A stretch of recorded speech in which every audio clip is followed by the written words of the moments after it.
Hello, this is Mike Swanson.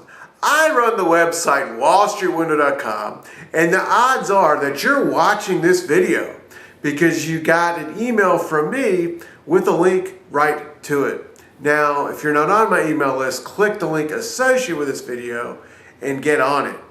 And if you just happen to be watching this randomly on YouTube, click the subscribe YouTube button to subscribe to my YouTube channel. Click the little bell with the video, then YouTube will send you a notification when the next video is uploaded. We're at an interesting time in the financial markets. On Thursday, Jerome Powell is slated to give a Jackson Hole annual speech, and that could be something that moves the currency markets and even the gold and silver markets. So it's going to be something it's going to be an interesting day. But today, what I wanted to do was just show you some of the computer software that I use to see what's happening in the markets and even to pick out stocks, because we're at a time, a year, in which many people have gotten into trading for the very first time, and many of these people are doing it through phone apps. I've got a phone, but I don't trade on my phone. I don't research stocks on my phone, because to try to do that is the equivalent of taking a knife to a gunfight.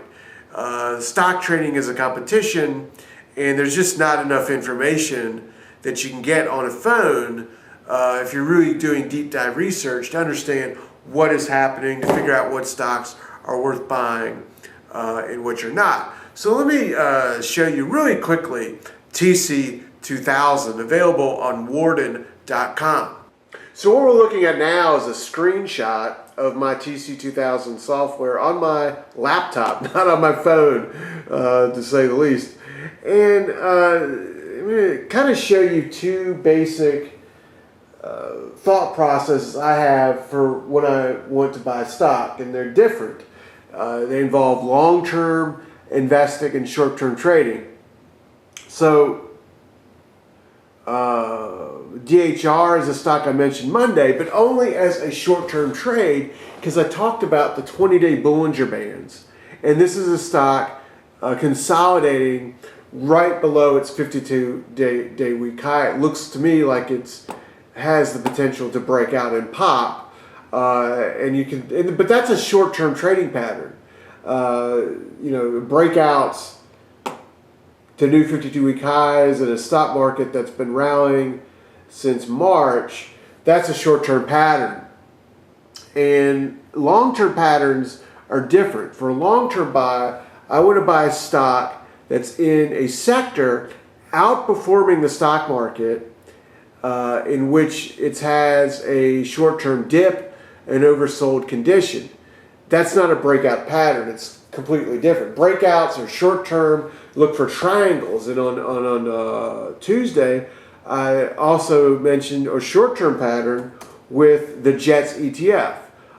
This is a stock an ETF that's rallied in June and now is going sideways. If it can go through the August high, then it has the potential to try to rally to the June high.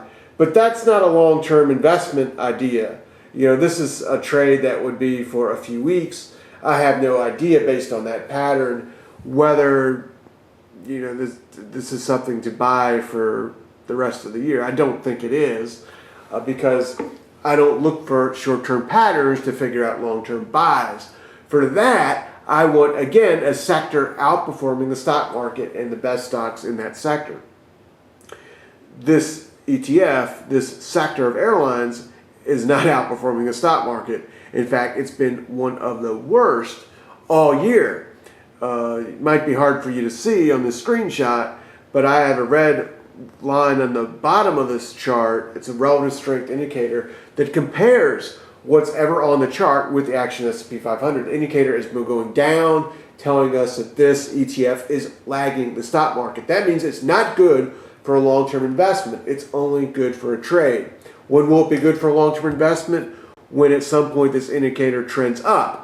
The best moment would be if there's a correction in the stock market and the indicator is trending up. When that happens, that's when you find the best times to buy something.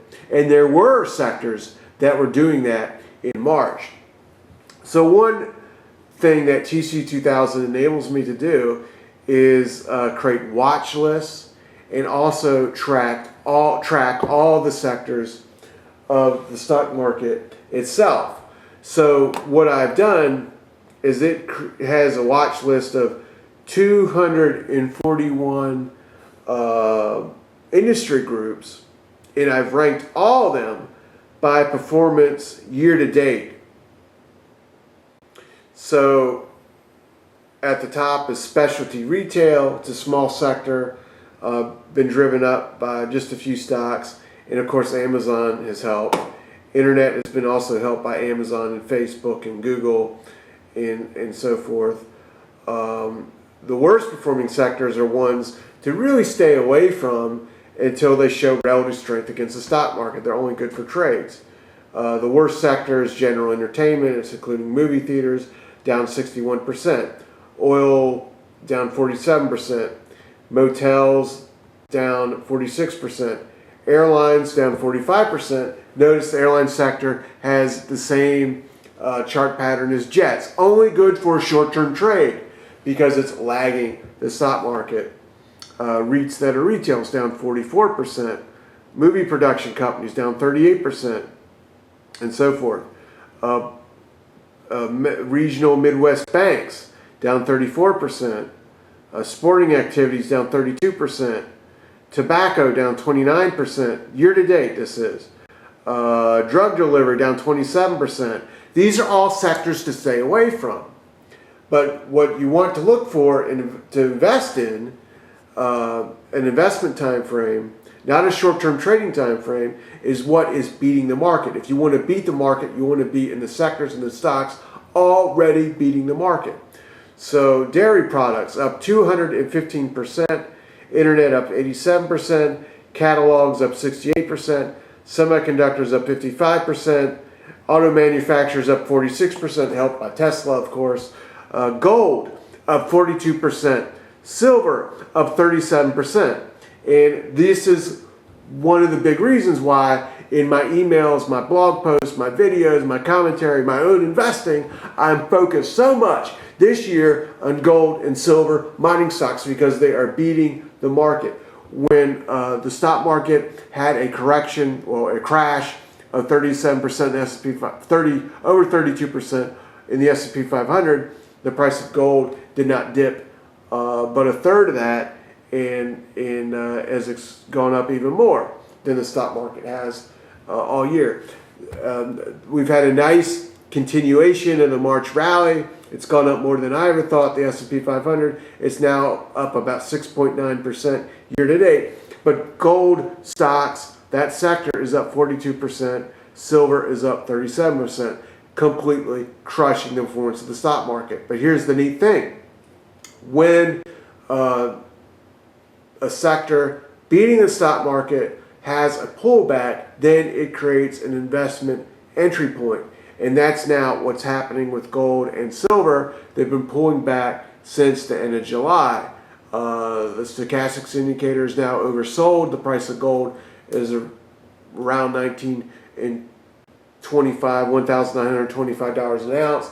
So they're in a consolidation, but we're at probably the end of that. So this is an entry point. And the software shows how it's vastly outperforming. Now, what we can also do with this software is look at something like the GDX ETF. Notice it's near the 50-day moving average. It's not exactly touching it, but it's near it. And this software enables me to quickly take a look at what are the holdings of the GDX. So I can do that and pick out individual stocks. Now, I own GDX. You should know that. I own on an individual basis in my main account many of the stocks inside GDX, so I'm not going to go through all of them.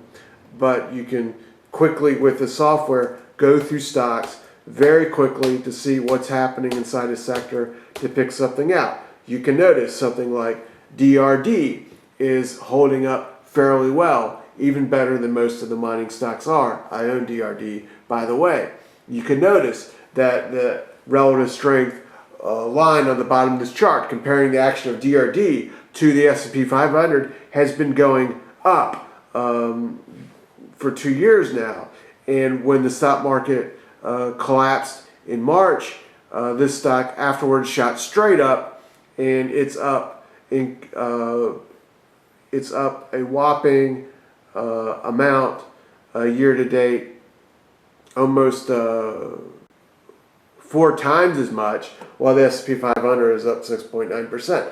Those explosive returns are what